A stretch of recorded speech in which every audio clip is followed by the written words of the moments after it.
Nama saya Nadia Nurdianti, saya akan menjelaskan tentang definisi kebenaran Tarski dan makna kalimat. Alfred Tarski adalah ilmuwan Amerika asal Polandia yang menekuni bidang matematika, filsafat logika, dan bahasa.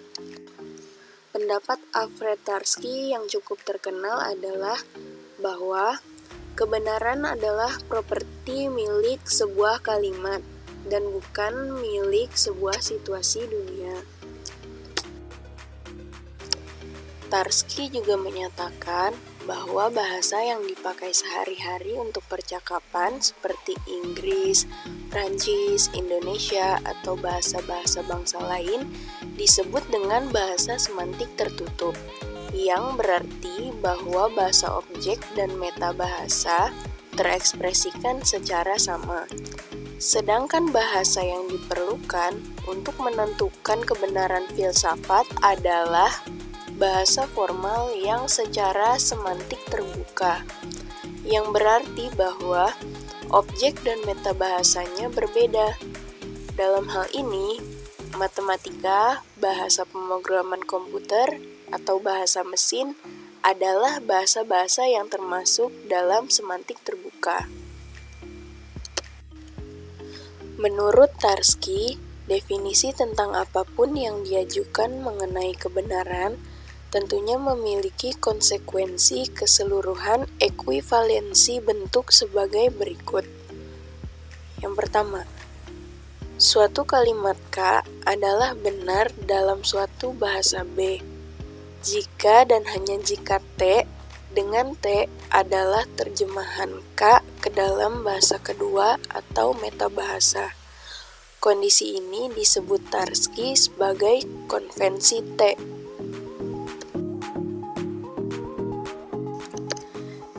Kedua, contohnya, salju itu putih adalah benar di Jerman jika dan hanya jika salju berwarna putih. Yang ketiga, kalimat kedua setara dengan kalimat salju berwarna putih yang benar di Indonesia jika dan hanya jika salju berwarna putih.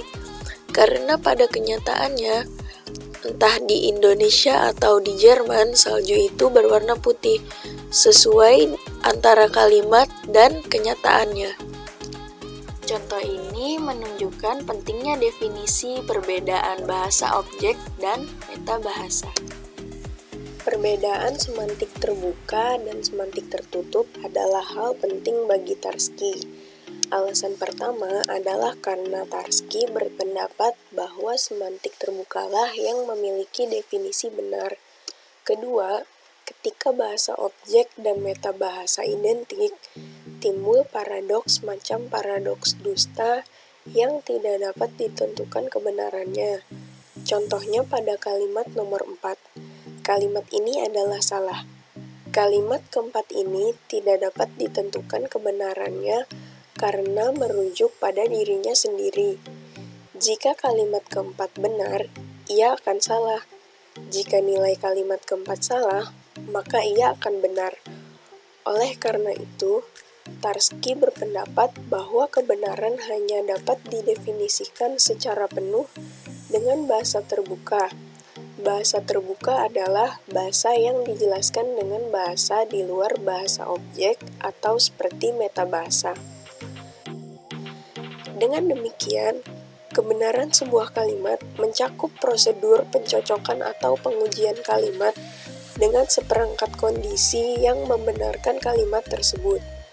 Kalimat seperti apel adalah buah merupakan kebenaran menurut Tarski, karena teori bahwa kebenaran adalah properti milik sebuah kalimat telah dilakukan pengujian dengan bahasa terbuka dan mencakup sebuah kecocokan suatu kondisi. Selanjutnya adalah makna kalimat. Makna adalah pengertian yang diberikan pada suatu bentuk kebahasaan. Dalam hal ini, kata atau kalimat. Dalam sebuah teks, kata dan kalimat tersebut merupakan penyusunan. Susunan kata atau kalimat yang memiliki makna menghimpun informasi tertentu yang bermanfaat bagi pembaca. Selain makna kata, konteks dalam menentukan makna kalimat harus memiliki informasi yang lengkap. Kelengkapan informasi membantu pembaca untuk memahami konteks. Dengan demikian, pembaca dapat menentukan makna kalimat dengan tepat. Pengertian kalimat menurut Krida Laksana adalah kalimat sebagai satuan bahasa yang secara relatif berdiri sendiri, mempunyai pola intonasi final, dan secara aktual maupun potensial terdiri dari klausa. Klausa bebas yang menjadi bagian kognitif percakapan, satuan proposisi yang merupakan gabungan klausa atau merupakan satu klausa yang membentuk satuan bebas, jawaban minimal, seruan, salam, dan sebagainya. Kalimat jika dilihat dari segi maknanya. Jika kita tinjau dari segi maknanya atau nilai komunikatifnya, maka kalimat terbagi menjadi 5 kelompok, yakni yang pertama, kalimat berita. Kalimat berita yang sering pula dinamakan kalimat deklaratif adalah kalimat yang isinya memberitakan sesuatu kepada pembaca atau pendengar. Jika suatu saat kita mengetahui ada kecelakaan lalu lintas dan kemudian menyampaikan peristiwa itu kepada orang lain, maka kita memberitakan kejadian itu. Kalimat berita dapat bermacam-macam, seperti yang pertama, kemarin sore ada angkutan kota menabrak pengendara motor. Yang kedua, banjir yang terjadi di Bekasi merendam perumahan warga. Yang kedua, ada kalimat perintah.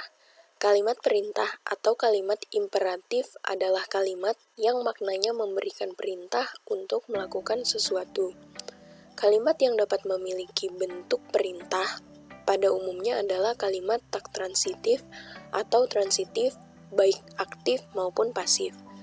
Kalimat yang predikatnya adjektiva kadang-kadang dapat juga memiliki bentuk perintah, bergantung pada macam adjektivanya.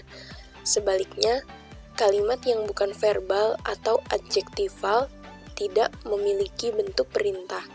Berikut contoh kalimat perintah. Yang pertama, buatlah satu kalimat yang berpola SPOK.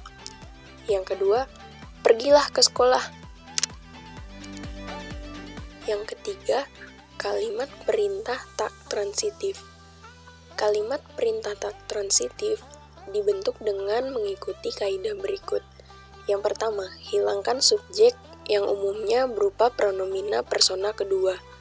Yang kedua, pertahankan bentuk verba seperti apa adanya. Yang ketiga, tambahlah partikel lah bila dikehendaki untuk sedikit memperhalus isinya. Untuk lebih jelas, perhatikanlah contoh berikut. Kalimat aslinya, Anda naik bus kota sekali-kali, menjadi, naiklah bus kota sekali-kali.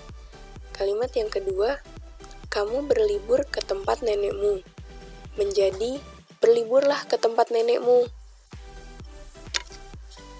Yang keempat, kalimat perintah transitif aktif.